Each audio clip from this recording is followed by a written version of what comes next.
Good morning. Food science की online कक्षा में मैं डॉक्टर शशि शर्मा आपका स्वागत करती हूँ। हमारा टॉपिक चल रहा था प्रोटीन फूड्स के बारे में, और प्रोटीन फूड्स के अंतर्गत हम मीट के बारे में पढ़ चुके थे, पोल्ट्री के बारे में पढ़ चुके थे, और आज हम पढ़ेंगे फिश के बारे में या मछली के बारे में।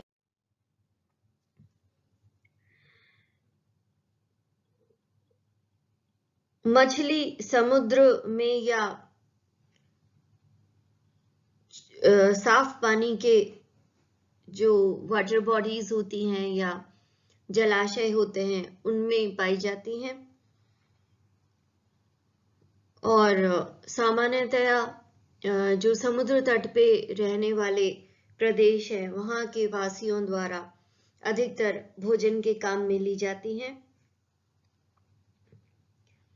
सामान्यतया खारे पानी के बजाय जो ठंडे और गहरे जल में निवास करती हैं, भोजन के लिए वे मछलियां ज्यादा अच्छी मानी जाती हैं, जबकि समुद्र के लवण युक्त पानी की मछलियां अधिक सुगंधित होती हैं।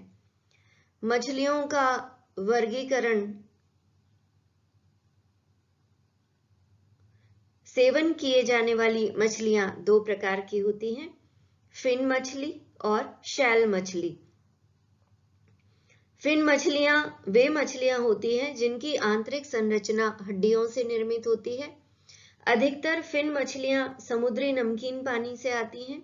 इसके अतिरिक्त यह नदियों, तालाबों, झरनों आदि में भी पाई जाती हैं, जबकि शैल मछलियां जल्दी खराब होने वाली मछलियां होती हैं। इस कारण इनका शीघ्र ही उपयोग कर लेना चाहिए। केकड़े और श्रिम्प आदि शैल मछली का रूप है, और इसलिए इन्हें शीत संग्रहण या डीप फ्रीजर में रखकर संरक्षित किया जाता है ताकि इन्हें लंबे समय तक उपयोग में लाया जा सके। आइए अब चर्चा करते हैं मछलियों के संगठन और पौष्टिक महत्ता के बारे में। पौष्टिक दृष्टि से मछलियों को 3 भागों में विभाजित किया गया है: सफेद मछलियां और तेल वाली मछलियां और शैल, यानी व्हाइट फिश, ऑयली फिश और शैल फिश। व्हाइट फिश के अंतर्गत आती हैं कॉड मछली, प्लेइस मछली और सोल मछली, जबकि ऑयली फिश के अंतर्गत जिनमें ऑयल की मात्रा या तेल की मात्रा ज्यादा होती है, या यूं कह लीजिए वसा की मात्रा ज्यादा होती है, वे हैं सैल्मन, ट्रॉट, ट्यूना और हेरिंग मछली। शैल मछली के अंतर्गत आते हैं प्रॉन्स, जिन्हें झींगा कहा जाता है, क्रैब्स यानी केकड़े, लॉबस्टर्स और म्यूसेल्स आदि। अब हम बात करते हैं न्यूट्रिटिव वैल्यू या कंपोजिशन की या पोषणिक संगठन की। तो जैसा कि सभी मांस के लिए सही है कि ये प्रोटीन के अच्छे स्रोत होते हैं, इसी प्रकार से मछलियों में भी प्रोटीन बहुत अच्छी मात्रा में पाया जाता है। लगभग 17 से 20% प्रोटीन मछलियों के मांस में उपस्थित होता है, और इस प्रोटीन की भी जो बायोलॉजिकल वैल्यू होती है या जैविक गुणवत्ता वह बहुत अधिक होती है।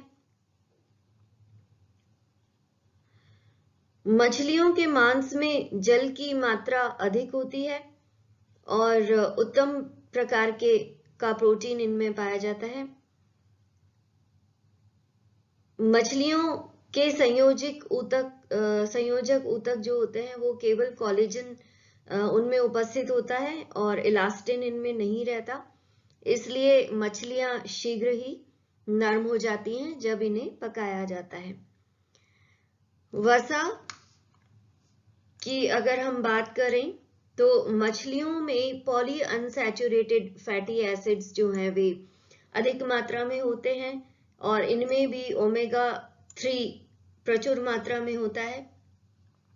इसलिए मछलियों को हृदय रोग से बचने के लिए उत्तम माना जाता है, या हृदय रोग से रक्षा करने के लिए इन्हें अच्छा भोज्य पदार्थ की तरह काम में लिया जाता है। विशेष रूप से जो एस्किमोज होते हैं या जो ध्रुवीय प्रदेशों में रहते हैं, वो लोग मछली का सेवन ज्यादा करते हैं, इसलिए उन्हें हृदय रोग नहीं पाया जाता है उनमें, और वे अधिक स्वस्थ होते हैं और लंबा जीवन जीते हैं। उनमें मोटापा भी नहीं पाया जाता है।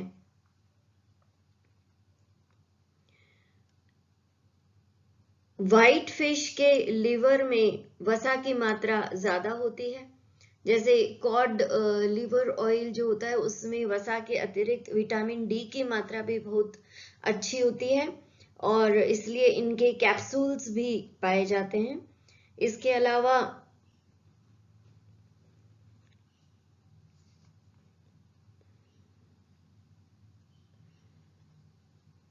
जो ऑयली फिश होती है उसमें 10 से 20% ऑयल की मात्रा पाई जाती है या वसा की मात्रा पाई जाती है।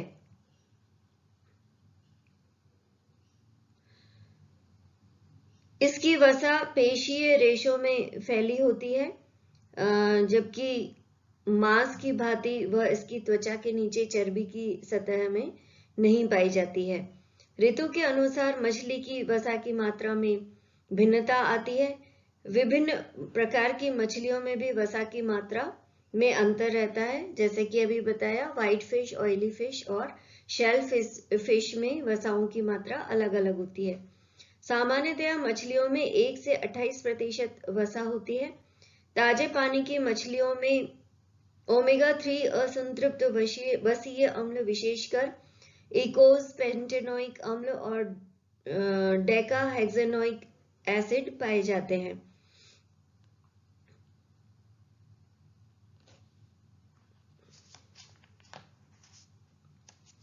इसके बाद में हम बात करते हैं कार्बोज के बारे में।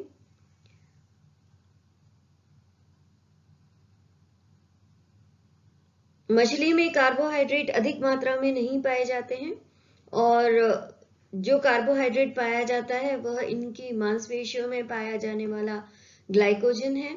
शैल मछली में 3 से 5% ग्लाइकोजन पाया जाता है।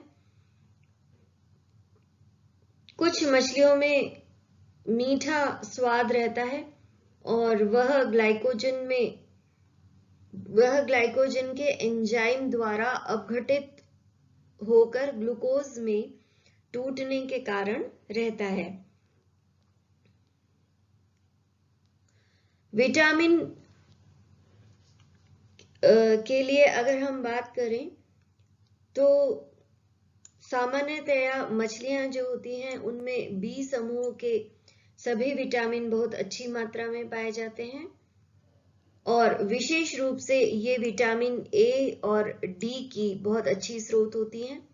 और इनमें भी जो ऑयली फिश होती हैं उनमें विटामिन ए और डी बहुत अधिक मात्रा में पाया जाता है, क्योंकि ये वसा में घुलनशील विटामिन है। खनिज लवणों के संदर्भ में मछलियों में आयोडीन, फ्लोरीन और आयरन, कैल्शियम अच्छी मात्रा में पाया जाता है, और विशेष रूप से जो केंड या टिंड फिशेस होती हैं उनमें ये अधिक मात्रा में पाए जाते हैं। उदाहरण के लिए साल्मोन मछली।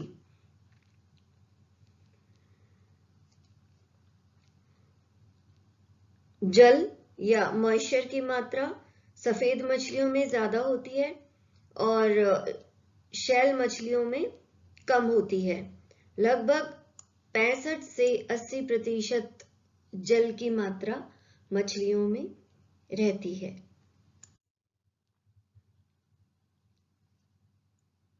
आइए अब जानते हैं कि मछलियों को किस प्रकार से पकाया जाता है। मछलियों में संयोजी ऊतकों की अनुपस्थिति होती है, अतः मांसाहारी भोज्य पदार्थों की अपेक्षाकृत मछली को पकाने में कम समय लगता है। मछली को कम आंच पर पकाने से उसकी हल्की सुगंध पूर्ण रूप से विकसित हो जाती है और मछली को पकाने से उसके प्रोटीन का स्कंदन हो जाता है और साथ ही बहुत कम मात्रा में जो संयोजी ऊतक उपस्थित होते हैं वे भी टूट जाते हैं। मछलियों को बहुत अधिक तापक्रम पर अथवा अधिक समय तक अगर पकाया जाता है तो मांसपेशियों के प्रोटीन सिकुड़ जाते हैं और मछली का मांस कड़ा और रबड़ के समान हो जाता है। सामान्यतया मछलियों को पकाते समय निम्न कारकों को ध्यान में रखना चाहिए। संयोजी ऊतकों की उपस्थिति के कारण मछली अन्य जंतुओं की अपेक्षा या अन्य मांस की अपेक्षा शीघ्र पकती है। पकाने का तापक्रम बहुत कम या बहुत अधिक नहीं होना चाहिए।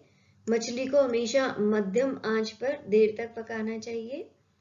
अधिक तापक्रम और कम समय में मछलियों को पकाना उपयुक्त नहीं होता है क्योंकि इससे मछली में जो पकाने की खुशबू आनी चाहिए वह नहीं आती है और प्रोटीन का स्कंदन नहीं हो पाता और संयोजी ऊतक टूट भी नहीं पाते हैं, इसलिए वह बहुत अच्छी क्वालिटी की नहीं बनती है। मछलियों को की पकने की स्थिति को जांचने के लिए उनको कांटे से गोदा जाता है और कांटा लगाने पर